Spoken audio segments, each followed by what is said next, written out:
尽管对方全身未现，修为未现，就只是一双眼眸，就只是说了一句话，楚风也能感受到对方与自己的差距宛如天地之隔。这样的对手，他要如何挑战？就在楚风思考之际，在这与那魔物的中间出现一道传送之力，传送之力消散，一颗散发光芒的黑色物体出现。那物体像是一个果实，但很是诡异。明明它是黑色，它散发的光芒也是黑色，周遭的空间也是黑色，但却能够明确看到它所散发的光芒，但却是诡异的光芒。此物给楚风的感觉极为不祥，它似乎蕴藏着极为邪恶的力量，宛如绝对的暗。这是什么？看到那颗诡异的果实，就连那魔物也是发出不安的感叹。由此可见这果实的诡异。很快，那果实开始颤动，紧接着有裂痕浮现，最后砰的一声，竟爆炸开来。爆炸后的果实化作磅礴的黑色气体，快速的扩散开来，将楚风与那魔物皆是吞没其中。楚风下意识的感受到不妙，于是屏住呼吸，避免将那黑色气体吸入体内。糟了！可很快他便暗叹不好，那黑色气体可渗透肌肤，哪怕他屏住呼吸，也是进入了他的体内。此时，楚风自己的心脏跳动的异常诡异，与此同时，自己的整个灵魂发生了变化，一种极为可怕的感觉正在酝酿爆发。楚风意识到，若是不能阻止，将会有极为可怕的事情发生，于是开始极力压制，但越是压制，他越是心慌。他感觉得到，似乎他是无法真正的压制住的，那种感觉迟早还是要爆发开来。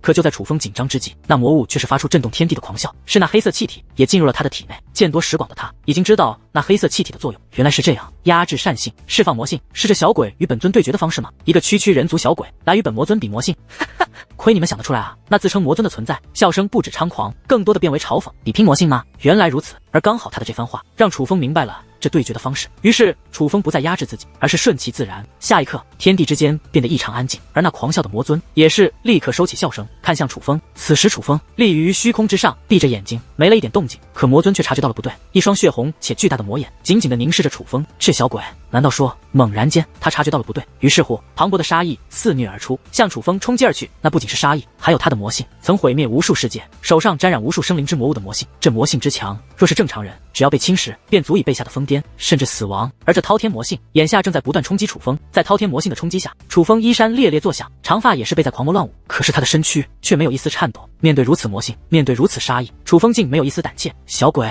你他娘的什么意思？少装腔作势，有本事你便拿出来，真当本魔尊怕你不成？此魔尊察觉到了楚风不简单，否则不可能在他魔性全放的情况下而面色不改。但身为一代魔尊，他不容许对方以如此姿态来与自己对决，他要楚风施展全力。而此时，楚风嘴角上扬，在那还算阳光的脸上，竟浮现出一抹邪笑，邪恶无比的微笑。下一刻，楚风眼眸睁开，还是人类的眼眸，可却散发着无尽杀意，杀意汹涌而出，从无形化作有形，宛如滔天飓风四散而去，不仅硬生生的将那魔尊的杀意摧毁，更是瞬间弥漫整个幽暗世界，就连那魔尊也是承受不住。可身为一代魔尊，怎愿败在一个人族小鬼面前？他极力抵抗，但很快还是承受不住。楚风所散发的魔性霸道无比，正涌入他的体内，搅乱他的心智。继续下去，他会承受不住，恐怕会丧失理智，彻底疯魔。小鬼，本尊认输了。无可奈何之下，魔尊只好认输。可是楚风所释放的魔性不仅没有减弱，竟然还在不断加强。小鬼，切磋而已，点到为止啊！你懂不懂规矩？本尊都认输了，你怎么还不罢手？无冤无仇的，你非要本尊的命不可吗？本尊他娘的根本就不认识你啊！眼见楚风还不罢手，那魔尊直接开口骂娘，但却依然无效。而定睛一看，他这才发现楚风眼眸竟然变化，其眼中有雷霆涌动，整个人看上去变得愈加可怕。虽还是人族身躯，渺小微弱，可整个人散发的感觉却比这魔尊还要可怕得多。糟糕，这小鬼丧失意识了。既然如此，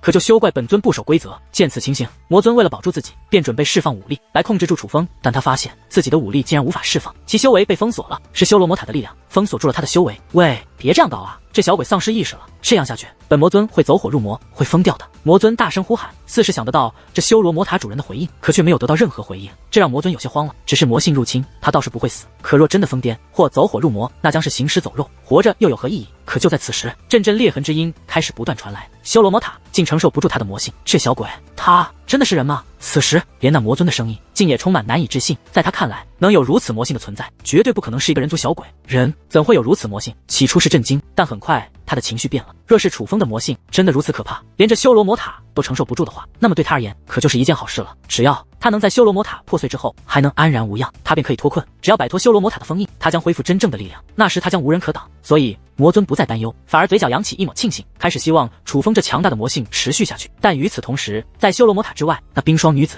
却是已然察觉到了不对劲，她手掌一翻，一面阵法镜子浮现，那镜子上面浮现出的正是修罗魔塔。而此时，修罗魔塔不仅剧烈摇晃，塔体之上已是出现诸多裂痕。大人，不妙！修罗魔塔出现了裂痕，冰霜女子赶忙看向小屋，我知道是楚风。相比于慌乱的冰霜女子，那小屋内的女子表现得很是平静。楚风为何会让这修罗魔塔出现裂痕？而听闻此话，冰霜女子则是感到不解。修罗魔塔的封印阵法本就是以魔性压制魔性，若是有足够强大的魔性出现来冲击修罗魔塔，那修罗魔塔支撑不住也是正常。而我刚刚压制了楚风的善念，释放了他的魔性。屋内女子说道：“大人，难道您是说是楚风释放的魔性强于修罗魔塔的封印阵法？”冰霜女子问。屋内女子道：“可是楚风不是人族吗？他怎么会有如此可怕的魔性？”冰霜女子感觉无比震惊，因为她知道修罗魔塔的封印阵法有多强，能凭借魔性让修罗魔塔破碎的话，那将是多么可怕的魔性，连她想一下都会感觉阵阵后怕。的确强得超乎常人，我设的上限是镇压住噬魂魔尊即可，只要能够镇压住噬魂魔尊，便可通过考验，我便会将那件物品托付于他。可却没想到他之魔性会强大至此，只是通过语气便能感受到。屋内女子对楚风的表现甚是满意，的确太惊人了。冰霜女子也是感叹道，但很快她又再度看向手中镜子，眼中充斥着不安。原来此时修罗魔塔已是摇摇欲坠，与此同时，强大的修罗之力以及阵法的力量正自修罗魔塔狂涌而出，冲击着那片天地。被束缚在塔前的蛋蛋已是难以承受，昏迷了过去。大人真的不插手吗？冰霜女子担忧的道。她担忧的倒不是蛋蛋，而是那修罗魔塔破碎后所要承担的后果。毕竟那18只魔物个个凶名赫赫，其中几只哪怕是他也并无胜算。若是脱离修罗魔塔的压制，后果将不堪设想。有我在，你怕什么？屋内女子道。听闻此话，冰霜女子愣住了，随后面露惭愧。是啊，有这位在，他又何必担忧？就算修罗魔塔内的那些存在再强，但也绝不可能强过屋内这位。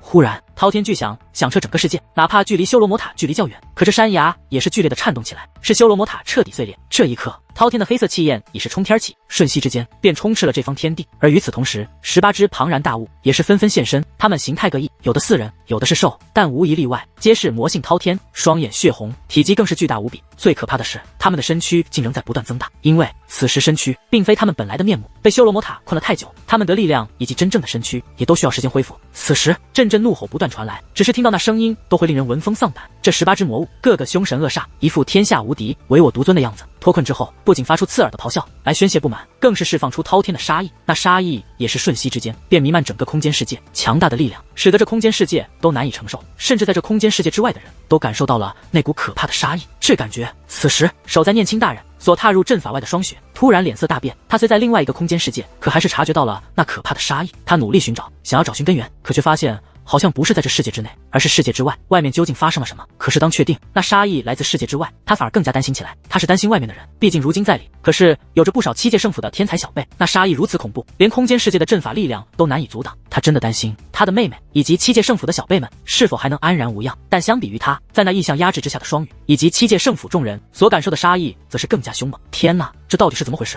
难道是我们招惹了神灵不成？此时所有人都感受到了绝望，许多天才都吓得嚎啕大哭，因为相比于压制住他们的异象力量，此时自异象内传来的杀意更是让他们感觉自己仿佛身处地狱。他们不得那究竟是何物？但只是从这杀意便能感受到，那是怎样可以轻易抹杀他们的可怕存在。若是此物出现，那等待他们的必然是毁灭，不只是他们，将有无数生灵死去。而与此同时，在那些魔物所在的空间之内，则是忽然传来一声轻咳。这声轻咳之后，那遮天蔽日的黑色气焰便立刻退散而去，所有魔物的真身全部浮现而出。而18只魔物之中，体型最为巨大的乃是一个人形魔物，他身穿黑色铠甲，身后背着一把巨大的黑色长剑，看不到五官面容，但那头盔下一双血红魔眼，给人的感觉可怕至极。不止如此，他的周身还缠绕着黑色气焰，那是修罗之力，但却与其他魔物的修罗之力不同，更为的阴暗与恐怖，仿佛可以吞噬万物。而他便是被封印在第18层内位，先前与楚风比拼魔性的魔尊噬魂魔尊。魔尊大人，您怎么也在这里？见到噬魂魔尊，另外17只魔物竟都没了之前的嚣张气焰，皆是面露敬畏与恐惧。由此可见，噬魂魔尊的名头在修罗灵界也是极为响亮，否则不会连这些天不怕地不怕的魔物看到他之后都会变得如此规矩。太好了，居然连魔尊大人也在这里。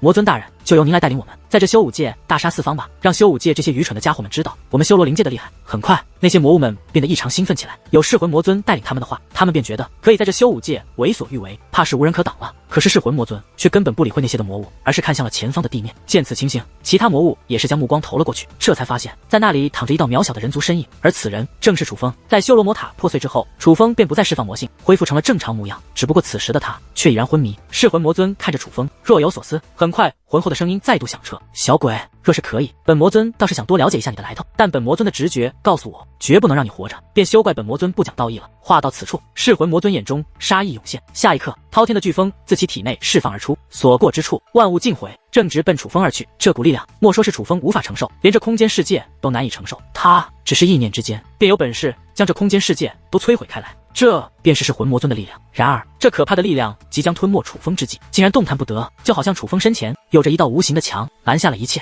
定睛一看，噬魂魔尊脸色大变，只见一道绝美无比的白裙女子，不知何时出现在了楚风身前。她那雪白的手掌正对着噬魂魔尊的方向，而正是她的手掌挡下了噬魂魔尊那毁灭性的力量。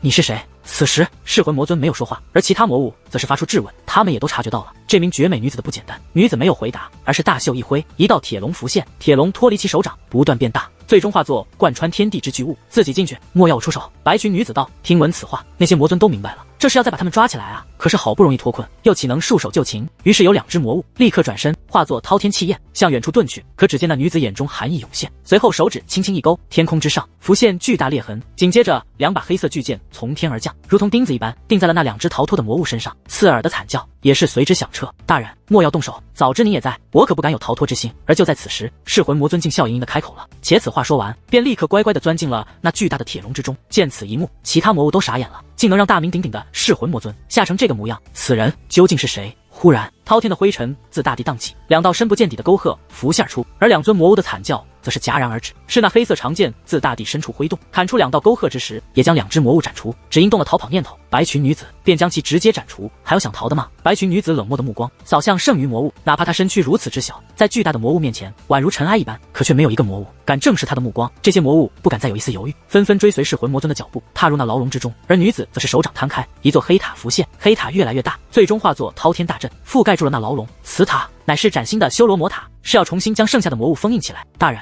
我有一事想知，此子到底是何人？噬魂魔尊对白裙女子问道，而他所指之人自然便是楚风，只是白裙女子没有回答，就像是这噬魂魔尊根本没有资格与他对话一般。此时，修罗魔塔的封印力量已经释放，眼见着就要被彻底封印，那噬魂魔尊则是大吼起来：大人，此子不可留，其魔性之强，你未必能够掌控于他。以他之魔性，若有朝一日失控，必是各界之大劫。噬魂魔尊的声音与整个世界回荡，可是却也只有这道声音。伴随阵法成型，一座完整的修罗魔塔浮现，而噬魂魔尊等魔物也都彻底被封印其中。可噬魂魔尊的声音还在回荡，说来也是讽刺，一代魔尊竟给予这样的劝告，但却也侧面说明楚风的危险。不过对于这种劝告，白裙女子就像是没有听到一般。此时，白裙女子才将目光投向女王大人，先前冷漠的眼眸，此时却变得无比温柔，同时有着些许心疼。大人，忽然一道呼唤响起，是冰霜女子来道。大人，为何楚风生而为人，却会有如此魔性？冰霜女子问。为何生而为人，便不会有具有如此魔性？难道只因为他是人？可谁又告诉你，人就不该具有魔性？白裙女子接连反问。面对如此反问，冰霜女子却答不上来。人本就极为复杂，善恶也不过是意念之间罢了。白裙女子道。可楚风的魔性也实在太可怕了，连噬魂魔尊都意识到他的危险了。大人，真的不需要封印一下他的魔性吗？冰霜女子问。连一代魔尊都会担心楚风的存在，可见其中的厉害。而他也觉得楚风之魔性实在恐怖，拥有如此魔性就不该是一个人类。如此魔性若不加以控制，有朝一日若真的失控，那灾难必然是毁灭性的。白裙女子没有回答，而是问道：你觉得楚风与其母亲比，谁的天赋更好？只论天赋，难论高低，但若论根基，楚风无与伦比。他虽年龄很小，但修道之心却已强大至极，短时间内难说，可终有一日，楚风会超越其母亲。冰霜女子道：人本就有善恶两面，楚风魔性如此之强，为何并未成为大恶之人？白裙女子继续问。大人是说楚风的善念同样强大无比，所以才能压制住他的魔性？冰霜女子问。白裙女子淡淡一笑，但只是这抹笑容已是有了答案。大人，您不觉得这样反而更加危险？若有朝一日楚风的魔性盖过了善念呢？以他的天赋，简直不可想象啊！冰霜女子更加担忧。楚风一路走来，已是遭遇诸多不公，虽有心狠之时，却也能够理解。在我看来，他仍是一个心系天下的好孩子。若真的有朝一日，他之魔性盖过了善念，那将是受到了多大的委屈？那个时候，恐怕你我也不希望他继续做个好人。白裙女子道。而冰霜女子则是沉默了。你也知道，太过善良之人是无法委以重任的。做大事之人，不能只有善念，有的时候更加需要的乃是足够的狠心。大劫将至，我们需要的正是楚风这样的人才，所以对于他不能加以限制，否则只会适得其反。其实，若是你没有见识到他的魔性，你也不会想到他会是具有如此可怕一面之人吧？白裙女子问。的确想不到。冰霜女子道。她也知道人有善恶两面，但她从未想过人会有如此可怕的一面。他的魔性强，善念也同样强，这也正是我们苦心寻找之人。他既已通过考验，又何必担忧？让他自由成长吧。我敢保证，大劫来临之时，他也定然是会站在我们这边，与我们并肩作战。白裙女子道。听到这里，冰霜女子面露惭愧，她竟质疑了这位大人的眼光，于是赶忙施以大礼：是属下多虑了，还请大人责罚。你有不解之处也是正常，你见识到了楚风的魔性，会担心也是合情合理，何来责罚之说？白裙女子笑了笑，笑得极美。他对待着冰霜女子，他也是温柔的，与先前对待魔物简直判若两人。随后，白裙女子飞落而下，落到女王大人身旁，她俯身蹲下，纤细的手掌落在女王大人的脸颊之上，轻柔的抚摸起来。同时，她眼眸的情绪变得更加复杂，不止温柔与心疼，还有宠溺与惭愧。随后，其手掌忽然从脸颊移开，放在了女王大人额头之上。紧接着，磅礴的修罗之力自其掌心涌现，源源不断的涌入女王大人的体内。那股修罗之力极为强大，但却又异常柔和，对女王大人不会有丝毫伤害。在这力量的灌输下，女王大人的修为开始快速恢复，转眼间便恢复到了之前的状态，并且她的身体也是如之前一般健康，除了昏迷，已是没有任何问题。大人，要不干脆将她叫醒吧？冰霜女子道。还不是时候。白裙女子虽满眼不舍，但还是站起身来，看向了楚风。她手掌张开，一把黑色的长剑浮现手中。此长剑通体黑色，没有过多的纹路雕刻，只有修罗二字印在剑体当中。乍一看简单，但仔细看来，材质天下无双，工艺更是无与伦比。此剑简直是完美的艺术品。突然，天地震荡，风起云涌，整个世界剧烈摇晃，就连修罗魔塔都在剧烈颤动，一切皆因此剑而起。强大的力量可使万物臣服。白裙女子手掌一震，一切便恢复正常，而黑色长剑也随之变小，最后化作只有指甲大小。白裙女子手指一弹，黑色长剑便化作一道流光，从心脏进入到了楚风的体内。楚风醒来，他会感受到修罗剑，你便说这是他挑战成功的奖励。至于要如何掌控，要他自己来判断。然后你再给他10颗生命水晶。至于为何不给说好的100颗，便说已用生命水晶帮助他医治好了他的蛋蛋。生命水晶只下了10颗。白裙女子嘱咐道：“属下遵命。”冰霜女子道。白裙女子又不舍得看了一眼女王大人，这才转身离去。在白裙女子离去后，冰霜女子才手指一弹，一股力量融入女王大人体内。昏迷的女王大人立刻苏醒。女王大人苏醒之后，立刻寻找楚风。楚风见楚风昏迷，女王大人赶忙跑了过去。哪怕发现楚风只是昏迷，并无大碍，可女王大人眼中担忧仍是不减。他没事，只是消耗过度，很快就会苏醒。冰霜女子走到近前，且暗中释放力量融入楚风体内。那无形的力量进入之后，楚风紧闭的眼眸颤动了几下后，果然也是缓缓睁开。楚风，你没事吧？女王大人问道。蛋蛋，我没事。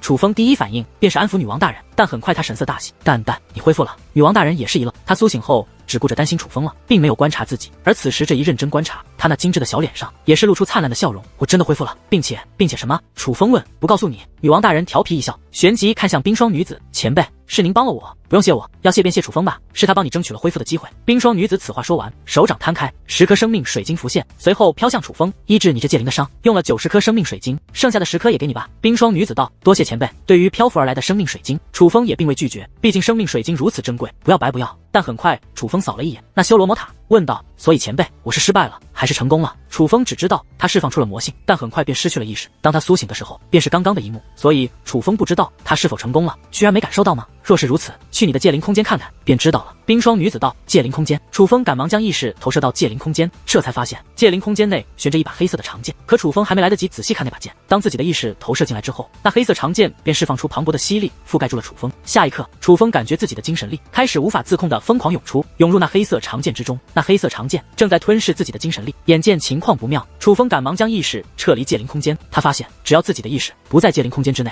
那黑色长剑便不会吞噬自己的精神力，这倒是让楚风放心不少，因为刚刚的感觉实在太糟。前辈，那是何物？楚风问。问你的戒灵吧。冰霜女子道。什么啊？神秘兮兮的。女王大人也是有些好奇了，旋即看向楚风，让本女王看看。可楚风却是眉头微皱，旋即看向冰霜女子，前辈，那剑不会伤害她吧？不会。冰霜女子道。听闻此话，楚风这才打开戒灵大门，而女王大人也是立刻进入戒灵空间之内。这是，而女王大人刚看到那黑色长剑，便小脸大变，眼中涌现出了难以置信之色，甚至还赶忙揉了揉自己的眼睛，就像是怀疑自己看错了一般。女王大人还是第一次有这样的反应。楚风，你问他从何得到此剑？女王大人对楚风道。而楚风也是立刻对冰霜女子进行询问，从何所得？这你便不用管了。总之，他现在归你了，这便是你挑战第18层后所得到的奖励。但此剑可不是那么容易驾驭的，若是不行，劝你早点放弃，他可是会要命的。另外，我提醒你一件事，你最好赶快离开这里，如若不然，你的那个朋友恐怕是要性命不保了。冰霜此话说完，手臂轻轻一甩，一股传送之力便覆盖住了楚风。下一刻，楚风便离开此地，回到了那对决之地。此时，天空异象刚刚消散，那压迫众人的力量也随之解除，但众人此时皆是受到了不小的惊吓，哭的都是小事，有些小辈女子精神都变得恍惚起来，就连白云清也是陷入了昏迷。不过白云清昏迷不仅是异象的压迫，更多的还是双羽那阵法的压迫。楚风可忽然一声怒喝响起，是双羽。经过异象的压迫，他虽然脸色也很不好看，但是毕竟修为强大，且见过诸多场面，所以他率先恢复过来。看到楚风那一刻，便立刻杀机四溢。他不知道楚风为何还会出现，也不知道楚风经历了什么，但他意识到了事情的蹊跷，意识到那异象很可能与楚风有着密切的关系，这让他更加不安，越加的觉得楚风绝不能留。于是，一掌轰出，磅礴的结界之力便对楚风轰杀而来。他直接痛下杀手。可下一刻，楚风化作一道光芒，先是冲向白云清，随后又冲天起，消失不见。是神鹿察觉到楚风将大难临头，主动附加在了楚风身上，带着楚风与白云清离开了。一切发生的太快，双羽他们反应过来之后，发现楚风与白云清已经不见了。怎么会？此时双羽也是骇然失色，因为他很清楚，他那一击未能轰击到楚风，楚风与白云清是逃了，可是这逃脱的速度怎会如此之快，快到他毫无察觉。双羽可就在此时，一声愤怒的咆哮响彻，是灵山，他从人群走出，恶狠狠地盯着双羽。他不知道楚风与白云清逃了，还以为是已经被双羽抹杀了。想到那样的人才，因为双羽的护短便被抹杀，他再也无法容忍。双羽看着灵山，明白灵山儿为何怒冲冲地看着自己，于是道：不用这么看着我，他逃了，逃了，你骗谁？灵山并不相信，他觉得就算楚风再强，也不可能从双羽这种高手的手中逃脱。不管你信不信，他们的确逃了。双羽也懒得与灵山辩解，他深知楚风的不简单，尤其是在楚风能以那种手段逃脱后，更是知道自己留下了无穷祸患。今日未能除掉楚风，日后的他多半要大难临头。与此同时，楚风与白云清已是离开了神迹传承地，来到了一处极为安全的地带，但并不是楚风选择的此地，是神鹿主动带着他们逃到此地的。楚风观察了一下白云清，发现他只是身体虚弱而导致昏迷，除此之外并不太大问题后，也是放下心来。前辈，多谢了。楚风对神鹿说道，他也清楚，若不是刚刚神鹿直接施展力量，带着他与白云清逃离至此，那么结果将不堪设想。因为刚刚那一击，楚风自己是躲不开的，若被击中，楚风倒是不会死，毕竟他体内还有其父亲留下的守护阵法。可那守护阵法非同小可，若是触发，那个时候不仅双羽要死，很多无辜的人也会死，白云清与灵山等人也无法幸免。所以相比于守护阵法触发，神鹿将他们救出来，的确是更好的选择。谢道不必，只是本神目前也只能帮你这一次，短时间内无法再帮你了。另外，本神告诉你一件事，先前在修罗魔塔那个世界里，你所遇到的魔物非常强，他的力量远在那冰霜女子之上。神鹿说道，我知道。楚风道，本神话还没有说完，那魔物虽强，但他很可能并不是那个世界内最强的。神鹿又道，前辈，您是想说修罗魔塔内还有更厉害的魔物？楚风问，不是那个修罗魔塔内，而是在修罗魔塔外。神鹿道，所以那阵法所化的冰霜女子并不是神迹传承地的掌控者，神迹传承地的掌控者实则另有其人。楚风问，多半如此，但这很可能是一件好事，那神迹传承地的主人越强，便代表他给予你的宝物越好。神鹿道，听到这里，楚风反应过来，赶忙对女王大人询问，淡淡，那到底是什么剑？那很可能是传说中的修罗剑。女王大人道，修罗剑。楚风回想一下，虽然刚刚观察仓促，但的确注意到那把剑体上面刻写着修罗二字。淡淡，此剑很厉害吗？楚风问。很厉害吗？女王大人笑了笑，我可以这样跟你说，在我修罗灵界有着3把剑，因有无上威能而被誉为最强之剑，其中一把便是修罗剑。女王大人道，所以我这把剑乃是在修罗灵界之中最强之剑。听闻此话，楚风也是变得激动无比，之前只感觉此剑危险，但若真的是如此厉害的宝物，就算危险也是值得的，毕竟修罗灵界本就强大无比，可想而知修罗灵界内最强之剑将是怎样的宝物，这是真正的无价之宝啊！本女王也只是听闻过，没有亲眼见过，所以不能确定你这是不是真的，但做的也太真了，就算它是赝品，也不是寻常的赝品，也同样价值不菲。女王大人道，那么这把修罗剑是我用的还是你用的？楚风问。应该是我们都能用。女王大人话到此处，又道，你进来聊。我不敢进去。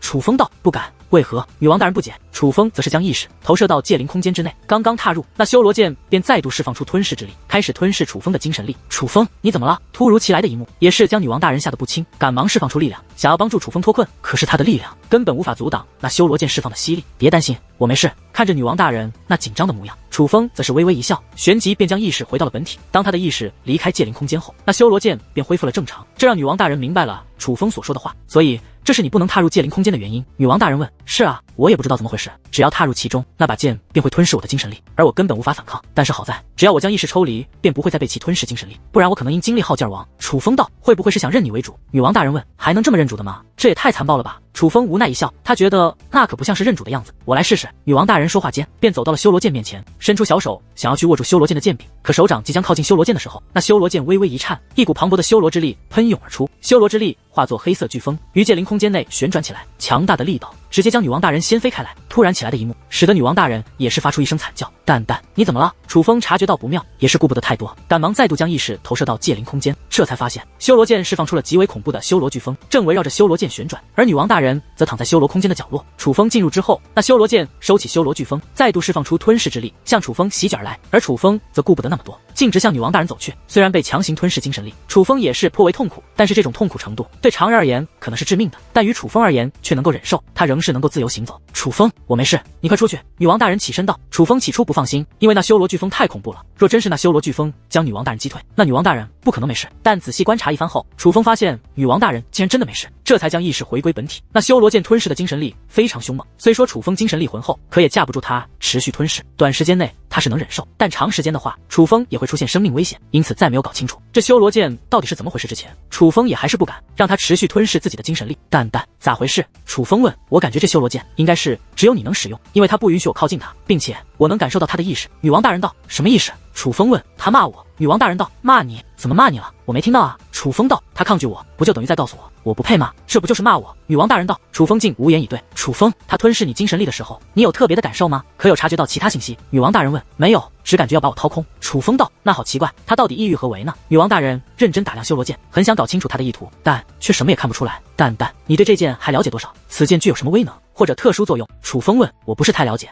只听闻修罗剑极为霸道，至今无人能够征服，乃是3把最强之剑，唯一一把无主之物。至于具有怎样的威能，非要说的话，我觉得你们修武界恐怕没有一件兵器能与它相提并论，所以倘若这把修罗剑是真品的话，那楚风你可就赚大了。但是它不可能是真品。女王大人道。而楚风则是陷入了沉思，不管这修罗剑是不是真品，但此剑就如蛋所说，无论真假都非同小可。而神鹿又说，这片神迹传承地的主人实力极强，神迹传承地皆于这个时代初期出现，虽然这个传承地的秘密始终没人破解，但其他神迹传承地可以说是给这个时代的人修炼提供了最初的帮助与引导。而这片神迹传承地不仅有修罗魔塔，还有修罗剑。楚风不得不怀疑他们与修罗灵界的关系，但既是神迹传承地，就必然是与传承有关，所以楚风有几点疑问，自己是否真的通过了最终考验？若真是已然通过，那么这修罗剑是否便是此地的传承？而自己的母亲又是否曾在此地得到过什么好处与指引？修罗灵界为何要帮助修武界的人？最主要的是，远古时期究竟发生了什么？楚风大哥，我们这是在哪？就在此时，一道熟悉的声音响起，是白云清苏醒了过来。随后，楚风与白云清讲述了大概情况。虽然讲述了从异象内进入了一个空间世界，在那里进入了修罗魔塔接受挑战，但并没有对白云清说他得到了修罗剑的事情，只是说得到了足够的生命水晶，成功帮女王大人治好了伤势，没有告诉白云清全部真相。并不是不相信他，而是觉得没必要。毕竟楚风也要有自己的隐私与秘密，不能说相信一个人就非要把自己的所有秘密都告知对方。有些秘密不能说，说了也可能成为对方的负担。毕竟就算楚风与白云清是朋友，可也都有各自的路要走。多亏楚风大哥救我一命了。他娘的，那双羽的臭娘们竟真的想杀我，这是全然不将我师尊放在眼里。日后我必然要让其付出代价。得知全部经过后，白云清也并不遗憾没能解开这神迹传承地的秘密。毕竟他们来这里的目的就是为了帮女王大人疗伤，如今这个目的显然已经达成，所以他眼下最在意的乃是双羽。毕竟双羽先是栽赃他，随后又要除掉他，皆是事实。这口恶气他自然不想白白咽下，此仇必然要报。但现在还不是时候，所以我们还是要先离开这里。楚风道。楚风大哥，你接下来有急事要去做吗？若是没有急事去做，我倒是有一个地方想去，不如楚风大哥与我同去。白云清道。你要去何地？楚风问。我有一件事要去办，刚好距离这里不是特别远。楚风大哥若是没有急事做，陪我同去可好？白云清问。楚风听出来白云清的意思，他似乎是需要自己帮忙，于是楚风也不多问，而是直接道。行，带路。与此同时，神迹传承地之内，一道巨大的结界门浮现，昏暗深邃，但却又蕴藏无上威能，仿佛跨越一切。而白裙女子以及冰霜女子便皆站在这结界门之前。大人，您何时再来？冰霜女子问这话的时候，本强大的她眼中涌现出了不舍。听闻此话，白裙女子也是面露些许心疼。驻守此处多年，也是辛苦你了，但此地阵法还需有人掌控，我答应你，待界染青的娘亲修炼成功，你便可以回到修罗灵界。白裙女子道。大人，我绝无此意，大人交给我的任务，我会绝对遵从，我只是舍不得大人。冰霜女子赶忙解释。我懂，不然也不会将如此重任交付于你。白裙女子笑了笑。大人，您怎么突然肯让界染青的娘亲修炼了？是因为楚风吗？冰霜女子又问道。楚风这孩子也不容易，一路走来没有几个真的疼他的，我不能直接帮他，便帮一帮会心疼他的人吧。白裙女子说道。看来楚风的面子比他母亲大。冰霜女子笑道。因为他很清楚，这位大人对楚风母亲也是非常欣赏，但楚风的外婆来到这里已有多年吗？为的就是寻找修炼之地，虽然方法正确，但距离开启修炼之地还有较远距离。而就在刚刚，这位大人直接动用自身力量将修炼之地开启，楚风的外婆已是可以直接进行修炼，这在冰霜女子来看乃是极大的恩赐。但这样的恩赐并不是看在楚风的母亲面子上，而是看在楚风的面子上。好了，我走了，你也要照顾好自己。白裙女子此话说完，便踏入了那结界门之中。这方天地便只剩下了冰霜女子一人。当白裙女子走后，冰霜女子的气势再度变得无与伦比，至少这方天地她是能够主宰一切之人。而此时的她看向楚风所在的方向，明明距离很远，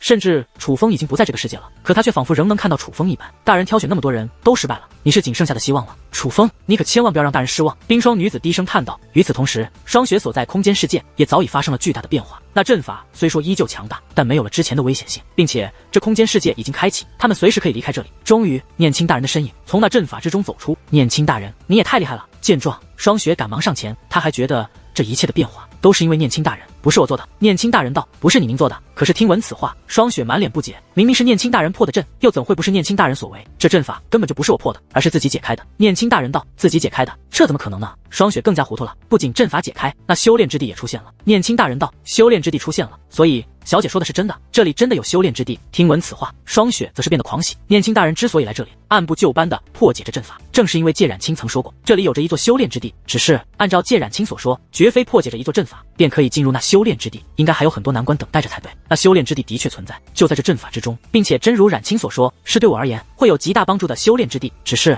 古怪就古怪在，那修炼之地不应该这么快就出现才对。念青大人仍在沉思，太古怪了。他先前破阵的时候极为艰难，只是那阵法就将他难住了。他自己能感觉到，想踏入那修炼之地简直遥遥无期，甚至可能他此生此世都没有机会踏入。但突然之间，一切都变得简单了。强大的阵法不仅自动解除，那踏入修炼之地的大门也是于阵法内浮现而出。本是极难的道路，突然变得畅通无阻，连他都感觉难以置信，一切是如此的不合常理。可是这里除了大人就没有其他人可以挑战这阵法，又怎么会不是因为大人开启的呢？一定是因为大人触发了一些东西，只是连大人自己都没有发现。双雪道：罢了，不想了，楚风在何处？立刻为我带路。念青大人道：好。见状，双雪也不敢怠慢，赶忙为念青大人带路。待事途中，他也是好奇地问道：大人，那楚风究竟是何方神圣啊？双雪实在太好奇了，在他看来，念青大人之所以如此迫切想要离开这里，就是因为楚风。双雪，难道你不觉得楚风像一个人？念青大人问道。像一个人？被念青大人这样一问，双雪则是有些发懵，一时之间他还真想不到楚风像谁。看他那个模样，念青大人则是摇了摇头，旋即道：罢了，直接告诉你吧，那楚风乃是我的外孙。什么？听闻此话，双雪脸色大变，连嘴巴都是张得老大，这比他听到修炼之地存在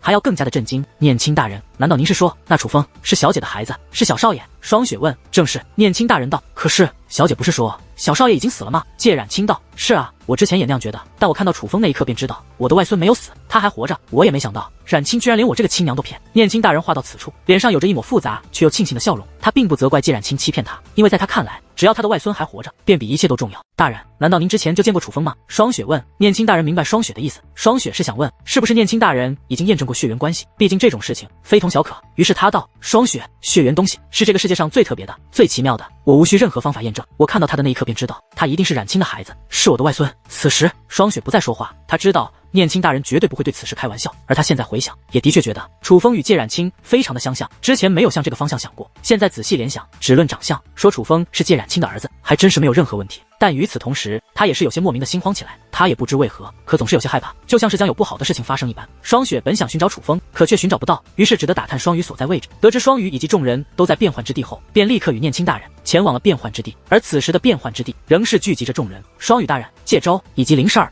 林墨儿、介羽等人仍在这里。因为先前的异象压迫太强，许多人都是受到了不小的刺激，为了避免恶化，只能在这里便抓紧为他们疗伤。这里发生了什么？念青大人出现后便立刻问道。念青大人。而见到念青大人，双羽则是面色转喜，眼前的局面以及刚刚的异象都太诡异，再加上楚风脱逃，让他心中没底。而念青大人的出现则像是一颗定心丸，让他不安的心顿时安稳了下来。奶奶！此时一道身影扑到了念青大人怀里，并且还是一个男子。若是其他人胆敢如此，念青大人绝对会一巴掌将他拍死，但因为是介州，他不仅没丝毫责怪，反而眉头微皱。他一看介州的模样就知道介州是受了天大的委屈。州儿，你这是怎么了？难道有人欺负你了不成？念青大人凝声问道。奶奶，我倒是没有被人欺负，只是闯入了2个不速之客，他们实在太过分了，是狂尊大人让他们来的，也不知道狂尊大人到底安的什么心。介州一番埋怨，连周氏老人都被他拖下了水。而听闻此话，双雪顿时脸色大变，他意识到了情况不对。双雪，可双雪还没有开口，一道冷漠的声音便响起，乃是念青大人。这是提醒，是叫他闭上嘴巴的意思。所以双雪也是不敢说话，连暗中传音都不敢。他知道他担心的事情还是发生了，可事已至此，他也没有任何办法。到底发生了什么？如实说来，念青大人的语气变得极为冷漠，甚至连这方天地的空气都因为他的情绪变化而变得异常寒冷。所有人都感受到了这股寒意，但他们不知道的是，这还是念青大人极力克制的结果。他们更不知道念青大人因何动怒，还以为真的是因为介州受了委屈才会如此。此时他们还在心中暗叹，楚风绝对要倒大霉了。在7届圣府之所以少有人敢得罪介州，正是因为有念青大人的宠爱与庇护。楚风一个外人敢得罪介州，那下场绝对惨不忍睹。而连外人都这么想，介州也是这么想的，于是添油加醋的便将事情说了一遍，但所说的话语都是抹黑楚风的。听完经过，念青大人也眉头皱起，他只知道楚风是他外孙，却不知道楚风为人如何。可哪怕如此，听闻他的外孙受了委屈，他内心的怒火仍快要失控，因为他觉得他们亏欠楚风实在太多，哪怕楚风是人品拙劣之人，那他也有责任，自然也要维护。于是乎，就连这方天地的寒意都更加刺骨。感受到这股寒意，所有人都是吓得不敢说话，生怕稍有不慎便遭受牵连。珊，可有2个人却是例外，是林默儿与林珊，他们就像是发生了争执。林默儿正拉扯着林珊，你放开我，我一定要说。而林珊突然大吼一声，竟狠狠地甩开了林默儿，旋即跑到了念青大人身前。念青大人，他在说谎。林珊对念青大人道：林珊，你可真是大胆，在念青大人面前也敢放肆。见状，双羽大人目光转冷，他自然知道林珊想说什么，于是他便释放出威压，想要控制住林珊，不让他胡言乱语。然而他的威压还未靠近林珊，便被轰散开来，就连他自己也被掀翻在地，是更强大的力量将他轰飞。落地之后，双羽一脸难以置信地看向念青大人，他很清楚将他轰飞的正是念青大人，可他不解，念青大人从来不会这样对他，为何今日会这般？但尽管他满脸委屈，可念青大人却依旧面容冰冷。这里是你说的算，还是我说的算？念青大人冰冷的目光盯着双羽大人，当然是您说的算。双羽不敢有任何反驳，甚至明明已经准备好了如何诬陷林珊儿与楚风勾结的话语，此时却连半句都说不出来。不是不想，而是根本不敢。他已经察觉到念青大人动怒了，这种怒火已经开始烧到他的身上。虽然不理解为何会这样，但他却是不敢再有半点造次。林珊儿，你刚刚说什么？你说介州他在说谎？念青大人此时面容依旧冰冷无比，那种感觉让人很是不安。毕竟所有人都知道念青大人有多溺爱介州，面对这样的念青大人，林珊儿也是害怕，因为他不知道念青大人为何如此动怒，还以为是自己的话惹怒了念青大人。可他斟酌一番后，还是决定说：是的，念青大人，楚风与白云清根本没有做过任何恶事，完全是介州勾结双羽，陷害楚风与白云清。林珊儿也是豁出去了，尽管知道念青大人很是疼爱介州，尽管知道念青大人可能会护短，尽管知道他说出来可能会遭受责罚，可他实在无法眼睁睁地看着楚风遭受如此冤屈，所以哪怕明知道会有风险，可还是将事情的真相一股脑的全部说了出来。得知真相，此时念青大人脸色变得无比阴沉，而这方天地何止冰冷刺骨，连大地都在隆隆作响，是他的杀意释放而出，让人畏惧害怕。这样的怒火是他们从未在念青大人身上感受到过的。见此情形，林默急的眼泪都流了出来。他最担心的情况发生了，他就知道念青大人会护短，不会相信自己的妹妹，这也是他先前拦着林珊的原因。至于林珊，他也觉得自己失败了，于是他闭上眼睛，决定等待审判。而见此情形，介州的脸上则是扬起一抹得意的笑容，看着林珊的目光更是一副胜利者的姿态。忽然，一道身影飞落而下，乃是负责看守修炼高塔的那位老者。念青大人，老夫可以作证，此事林珊并未说谎。望您三思。他也觉得念青大人可能要收拾林珊，不想念青大人酿成大错，于是只能说出真相。可他此话刚刚说出，介州便开口了：你竟也与楚风勾结，说你到底收了什么好处，竟敢背叛7届圣府？介州指着那位守塔老者，怒声斥责，那正义凛然的模样，就仿佛他说的话就是事实一般。可忽然一声巨响传来，这方大地出现了无数裂痕，定睛一看，所有人都是大惊失色，竟是介州趴在了地上，强大的结界之力将介州如死狗一般压到了地底深处。那裂痕也正是因为这股力量才四散开来，而人们之所以如此震惊，乃是因为他们能够感受得到，那压住介州的力量乃是源自于念青大人。念青大人竟重创介州，介州不是念青大人最疼爱的人吗？为何会突然对介州下如此狠手？而见此情形，双羽也是慌了，因为倘若念青大人真的听信了林珊他们的话，那么他也是难逃责罚。于是他知道他不能再继续沉默，而是赶忙开口：大人，您为何如此啊？您该不会真的听信了他们的话吧？他们闭嘴！忽然念青大人怒喝一声，旋即一只手指着那位守塔老者，一边恶狠狠地看着双羽。任何人都会说谎，但他绝不会说谎，因为他正是我安排在这里监视你们的。听闻此话，双羽再度瘫倒在地，他没有想到念青大人竟然会派人监视他们，若真是如此，那他已经没有辩解的必要了。既能被念青大人派来监视他们，那这位必然是念青大人极为信任之人。双雪将双羽和介州打入玉之牢笼，没有我的吩咐，任何人不可以将他们放出来。念青大人说道。听闻此话，双羽更是面如死灰，他知道玉之牢笼是一个多么恐怖的地方，他们就算撒了谎，可楚风毕竟只是一个外人，为何要对他们进行如此残酷的惩罚？事实上，不仅是他不解，当他此话说出之后，就连林珊儿以及介羽等人也是感觉难以置信，他们同样不解。遵命。而双雪身为双羽的亲姐姐，此时却没有丝毫求情的打算，而是立刻取出锁链，将双羽以及身负重创的介州捆绑起来，旋即便将他们押入了玉之牢笼之中。姐姐，到底是怎么回事？为何念青大人动如此大的火？是破阵的时候遭遇了什么，惹怒了念青大人吗？不明真相的双羽实在想不通，他觉得念青大人不可能是因为楚风而动如此大的怒火，只能猜测。猜测之下，便觉得是破阵的时候勾起了念青大人的怒火。看着双羽那一脸不解的模样，双雪则是说道：要怪就怪你们太过分了。姐姐，我知道我很过分，可我也是为了介州少爷。那楚风抢了介州少爷的风头，我不得不帮他。我其实完全是为了念青大人啊。姐姐，你了解我的，你知道我对念青大人有多忠心。待念青大人气消之后，你帮我说说情吧。双羽跪在双雪面前，抱着她的腿祈求着。他知道他的姐姐绝对不会不管他，没用的，这个代价你必须要付。可双雪却显得十分冷漠。姐姐，为什么啊？就算我们做错了，但也不至于如此啊。双雨仍是不解，至于，非常至于。可突然，双雪看着双雨怒吼一声，这一声怒吼将双雨吓得一愣。你知道楚风是谁吗？我告诉你，他乃是小姐的孩子，是念青大人的亲外孙。双雪忍无可忍，还是将真相说了出来。什么？而听闻此话，那双雨则是如同被雷劈了一样，愣在了原地。姐姐，你没开玩笑吧？那楚风怎么会是小少爷呢？小少爷不是已经死了吗？双雨尴尬地说着，就像是很想极力否认这件事情一般。他的第一反应是，这太扯了一些。念青大人已经见过楚风了，他已经确定楚风就是小姐的孩子。现在你知道你做了什么吗？双雪怒声问道。而此时的双雨再度瘫软在地，就像是打了霜的茄子，浑身上下没了一点力气，整个人的精气神在这一瞬间都荡然无存。倘若楚风真的是小少爷，莫说这惩罚并不过分，就连他自己都觉得他罪该万死，我罪该万死。忽然，双鱼猛然抬手，强大的结界之力皆汇集于掌心，便向自己的面门拍去。这一掌若是击中，便会直接毙命。而就在此时，双雪则是抓住了他的手掌。你疯了！双雪看着自己的妹妹，满眼的震惊，如同看待一个疯子。念青大人对我恩重如山，小姐更是曾救过我的性命，可我竟对小姐的孩子做出了那种事，我该死，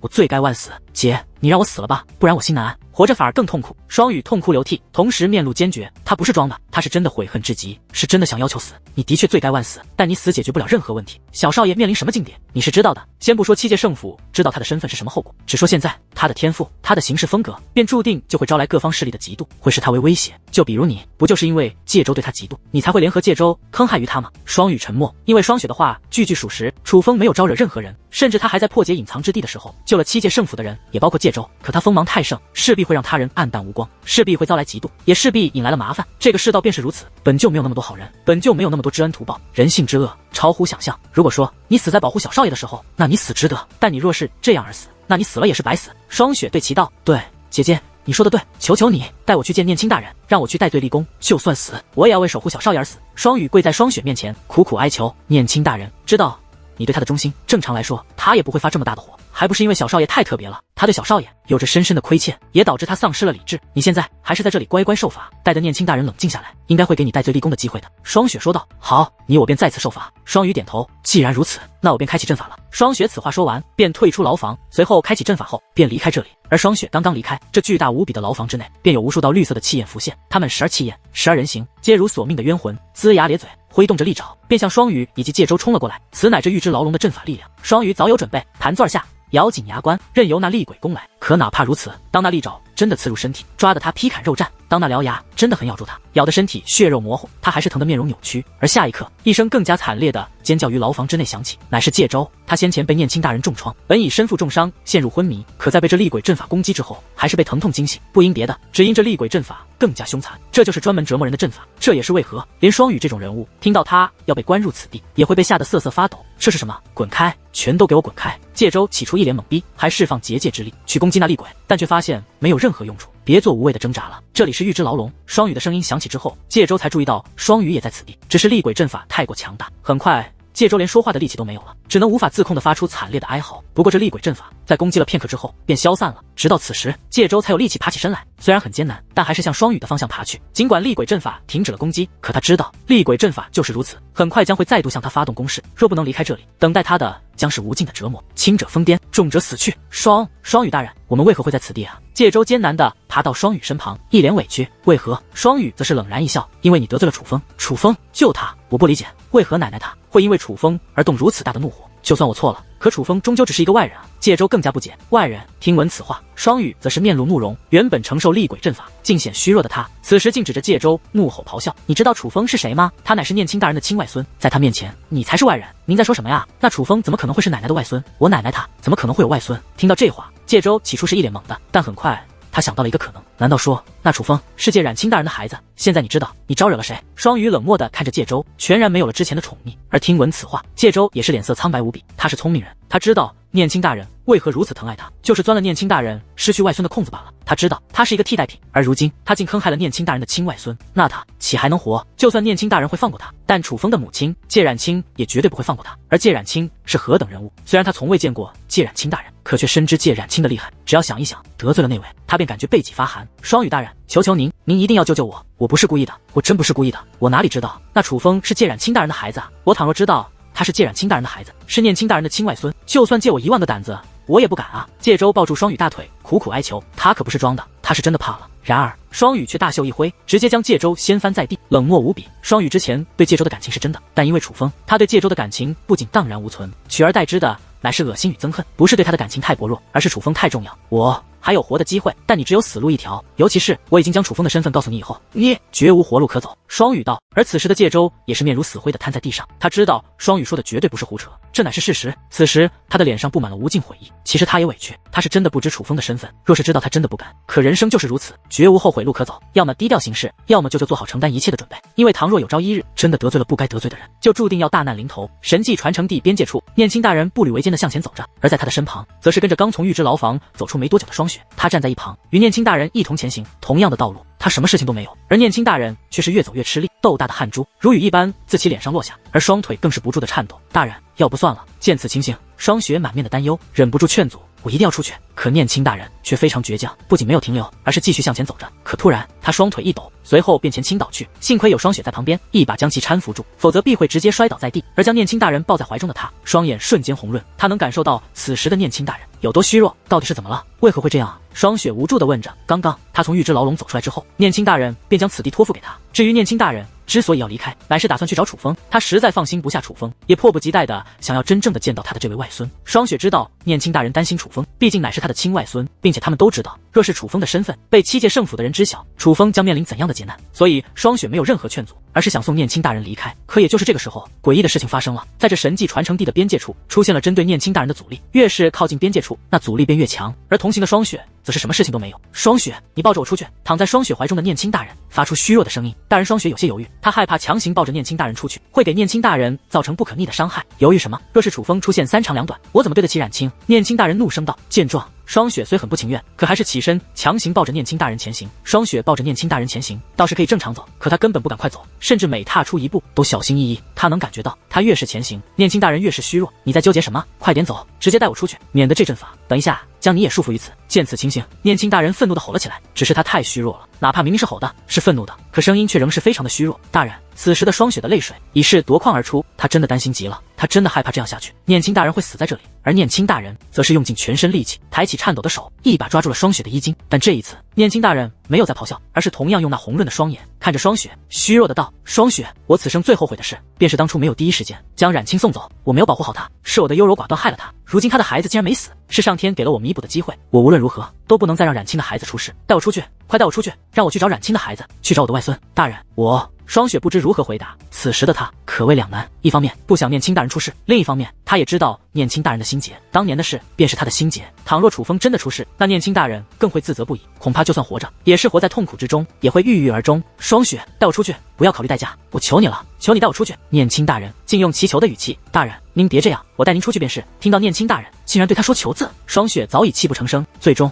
他做出了决定，准备不顾一切代价也要带念青大人出去。愚蠢，你真想他死吗？可就在此时，忽然一道身影浮现，是那由冰霜阵法凝聚而成的女子凭空出现，拦在了二人身前。当让她出现之后，原本极为虚弱的念青大人此时竟然开始好转，是那股压迫他的力量消散了。但念青大人没有立刻逃走，而是赶忙起身，对着那冰霜女子施以一礼后，这才问道：大人，您为何不让我出去？他很清楚这位冰霜女子是何身份，她也许就是这神迹传承地的掌控者，对方不想让她出去，她是无论如何也无法出去的。你现在出去有何用？你能护得住楚风吗？冰霜女子问。大人，您知道楚风的事？念青大人有些意外。我又不傻，在这里发生的事，我岂会不知？冰霜女子的言外之意乃是，外面的事她不知道，但这里的事她不可能不知道。大人，我知道我实力有限，但有我在楚风身旁，至少他多了一份保障。念青大人道。对此，冰霜女子讽刺一笑道：你知道为何那修炼之地忽然开启了吗？为何？念青大人问。这毕竟也是他想知道的事，因为楚风得到了这神迹传承地的最终传承，我家主人也是看在楚风的面子上，才决定给你一个机会，所以才将修炼之地开启。冰霜女子道。竟然是因为楚风？听闻此话，念青大人与双雪都是一脸惊色，他们之前想过诸多可能，但确实没有想到过是因为楚风。此时念青大人的目光更是复杂无比，这么多年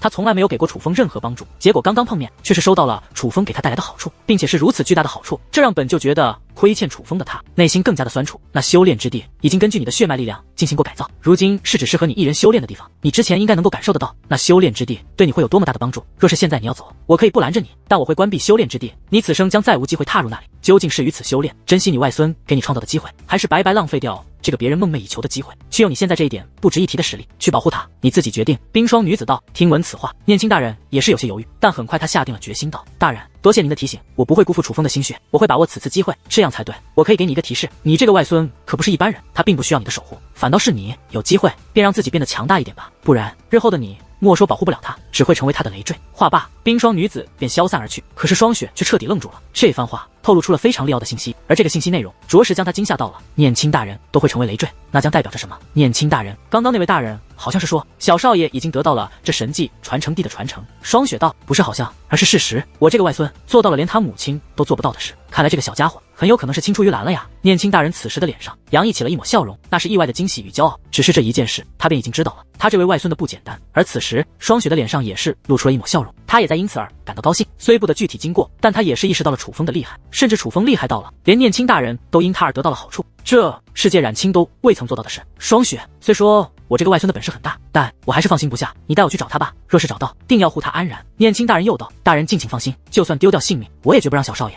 再受他人欺凌。霜雪应道。与此同时，楚风与白云清正在赶路，为了不想让白云清有心理负担，楚风根本没有询问白云清他要去做什么。兄弟有事帮忙便是了，这便是楚风做事的原则，他从不以绝对正义自居，但他却会为在乎之人拼尽全力。楚风大哥，要不你有事情先去忙吧。忽然白云清对楚风笑着说道：我没事啊，而且不是答应了陪你去办事吗？楚风道：其实我这个事也不是很重要，我自己去即可。白云清道。见白云清这样说，楚风也是笑了一下，这才道：这就不够兄弟了啊。被楚风这样一说，白云清有些摸不清头脑，不由一愣。我本来不想问的，你若是需要我直接帮你便是，但是你现在这样别扭，我反而要问问到底遇到了什么困难。楚风问。楚风大哥，我白云清没有想到楚风已经看穿了他的心思，他现在确实有些别扭，是不是兄弟？是兄弟便直接说，有什么事情我陪你一起扛着，若是不说，那便是不把我当真兄弟了。楚风说道。没有，我岂会不拿楚风大哥当真兄弟？我白云清没什么朋友，若非要说，楚风大哥可以说是唯一一个。白云清赶忙说道。那便别犹豫，到底是有什么事情，你与我说，能帮的我一定帮，帮不到的我们一起想办法。楚风道。见此情形，白云清也不再纠结，而是将事情的经过一五一十的告诉了楚风。原来之前白云清跟随其师尊曾来过血脉天河，那一次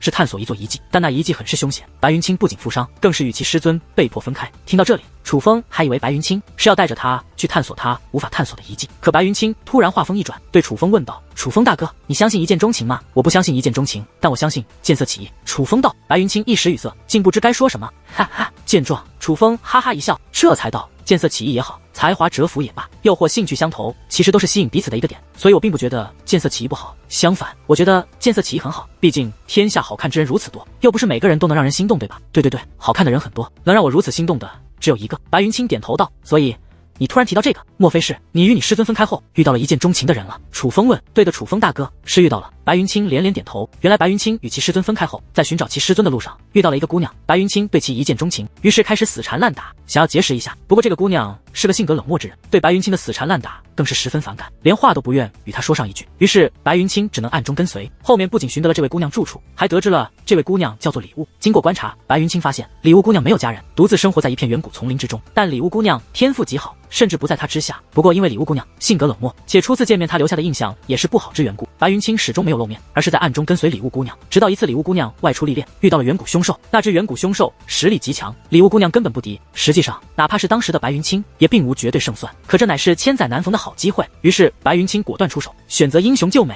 为此白云清还受了伤，但也总算将礼物姑娘从危难之中解救了出来。但也正因他的舍身出手，也是让礼物姑娘对他的印象有了转变，至此他们也算是结识。白云清曾提出让礼物姑娘也拜入他师尊门下，可却被礼物姑娘拒绝。礼物姑娘只想于此处修炼，不想被任何事情打扰，白云清也没有勉为其难，而是就此离去，去找其师尊。后面白云清再度有机会来到血脉天河，便又找到了礼物姑娘，可是这一次的礼物姑娘却身患重病，白云清想尽办法帮其治疗，也是没有任何用处。后面白云清甚至还请到了他的师尊帮忙医治，只是他的师尊只是看了一眼，便直接带着白云清离开了，并且警告白云清，从今以后不得再去找礼物姑娘，不得再踏入那片远古丛林，否则必对其进行重罚。白云清追问缘由，其师尊也只是说了一句，那远古丛林有着极其危险的存在，其师尊也无把握应对。白云清从小到大对其师尊的话言听计从，所以也便真的没有再找过礼物姑娘。但这一次来到血脉天河，让他的内心开始动摇。最终还是想去看看礼物姑娘。就算其师尊知道后重罚于他，他也认了。而他也知道楚风有着特别的手段，所以才想让楚风帮忙看看礼物姑娘的病，是因为那里很凶险，所以你才纠结到底要不要我陪同。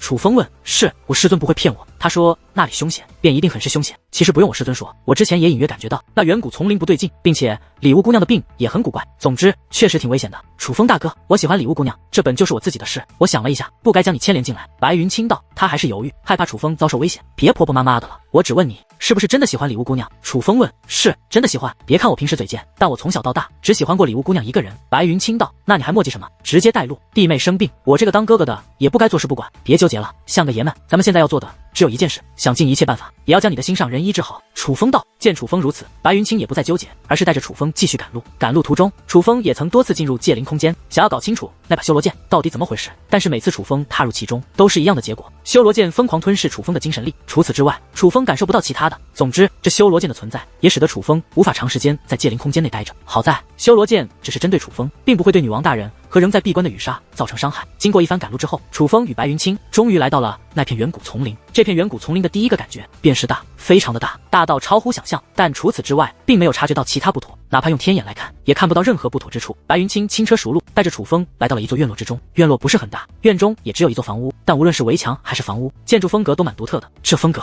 倒是有些像远古时期的建筑，而此地没有任何结界，所以楚风能够看到屋内无人。糟了，礼物姑娘不会出事了吧？因没有寻到礼物姑娘，白云清立刻变得慌乱起来。这就是爱情的力量吧？直接被冲昏头脑了。屋内明显有生活的痕迹，你进去看看，应该能感受到礼物姑娘的气息。若气息还在，便证明她并无大碍，只是外出罢了。楚风道。对。听到楚风的话后，白云清便准备踏入屋内，但很快，楚风与白云清同时察觉到了一股气息，回头一看，果然一道身影快速飞掠而来，那是一个绝美的女子，但却面若冰霜。不过那袭蓝裙倒是有些灵动，使其清冷的气质褪去了一些，便也不再那么生人勿近了。礼物姑娘看到这位女子，白云清立刻冲了上去。好家伙，这哪里是一见钟情，这明明就是见色起意啊！看到白云清热情的模样，女王大人不由笑了，而她的这番话也是对礼物姑娘容貌的认可。这位礼物姑娘之容貌的确非常出众，你怎么又来了？可面对热情的白云清，礼物姑娘却表现得十分冷漠，甚至有些厌恶。礼物姑娘，我是担心你。对了，你的身体怎么样？白云清问道。我有没有生病，都与你没有任何关系，请你以后不要再带任何人来了。礼物姑娘此话说完，便向屋内走去，全然没有招待白云清与楚风的意思，表现出的乃是极度的厌恶与反感。但楚风却注意到，礼物姑娘还是扫了他一眼，有认真的打量楚风，但也只是打量了一下而已。可走出没有几步，礼物姑娘忽然捂住胸口，随后整个人都剧烈的颤抖起来。尽管她紧咬牙关，可她那扭曲的脸庞还是能够感受得到，她此时承受着巨大的痛楚。礼物姑娘见状，白云清赶忙上前，想搀扶住礼物姑娘，离我远一点。可白云清还未靠近，礼物姑娘便释放出一股威压，直接将白云清击退。一品半神，这礼物姑娘的修为的确不弱。此时楚风也认真打量着礼物姑娘，他知道这一定是礼物姑娘那病情发作导致。